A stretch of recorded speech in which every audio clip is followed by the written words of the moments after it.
সামনে দেখছি একজন মাছ ধরছে নৌকাতে করে। তো এখানে অনেক লোক দেখছি দেখাশোনা দেখছে। তা আমিও ভাবলাম যে আসলে বিষয়টা কি, দেখে আসি। আমরা তো সাধারণভাবে ছিপে মাছ ধরি, কিন্তু এর জিনিসটা ফের একটু ভিন্ন। তো ইনার ছিপে ফের দেখছি কোনো বড়শি নাই, শুধু সুতা লাগানো আছে। সে সুতাতেই তারা একটু করে চাট লাগিয়ে দিচ্ছে আর মাছ ধরছে। তো আমি জিনিসটা দেখে খুব অবাক হয়ে গেলাম। তো এইভাবে এতগুলো যে মাছ পেয়েছে আমরা ভাবতে পারিনি। আমরা ছিপ দিয়েও মাছ মারলে হয়তো এতগুলো পাই না, কিন্তু এর ভিন্নতা দেখে আমি একটু অবাক হয়েছি। তবে এরকম ভিডিও আমি সাধারণত ইউটিউবে দেখেছি, সরাসরি কোনো দিন দেখিনি। আজকে দেখলাম, তাই ভাবলাম ভিডিওটা করে রাখি। তো আহ, লোকটাকে দেখছি সে অনেকগুলো চাট বানিয়ে নিয়ে এসেছে, মানে খাবারের জন্য, মাছ মারার জন্যে।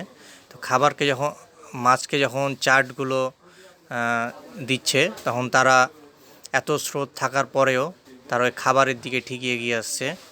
এবং সে একটা ছোট ছিপ দিয়ে মাছগুলো ইজিলিভাবে তুলে ফেলছে। এই যে দেখতে পাচ্ছি একটা মাছ ছুটে গেল। এভাবে একটু অপেক্ষা করলে আপনারা দেখতে পাবেন কিভাবে মাছ ধরে। আহ, ও মিস হয়ে গেল, মিস হয়ে যাচ্ছে। এই যে উঠে গেছে একটি মাছ, দেখতে পাচ্ছেন।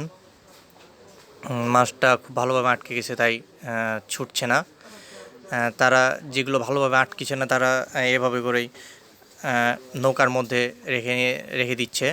তা আপনাকে একটু পর দেখাচ্ছি যে কীভাবে নৌকাতে কতগুলো মাছ তারা এইভাবে ধরে ধরে রেখেছে। হুম।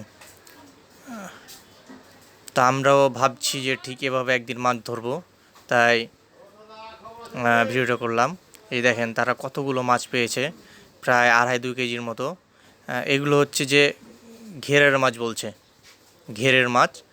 এখন বন্যার সময় বাচ্চাগুলো একটু বড় হচ্ছে হয়তো, সে অবস্থায় তারা ধরে নিচ্ছে। কিন্তু তারা যদি এগুলো না ধরতো, তাহলে হয়তো কিছুদিন পর এগুলো বাচ্চাগুলো বড় হতো, তারপর বেশি দামে বিক্রি করতে পারতো এবং জেলেরা অনেক বেশি মাছ পেত। তারা তো এই জিনিসটা খেয়াল করে না, তাদের চিন্তা হচ্ছে যে কীভাবে বেশি বেশি করে মাছ ধরবো আর কীভাবে কীভাবে আয় করবো।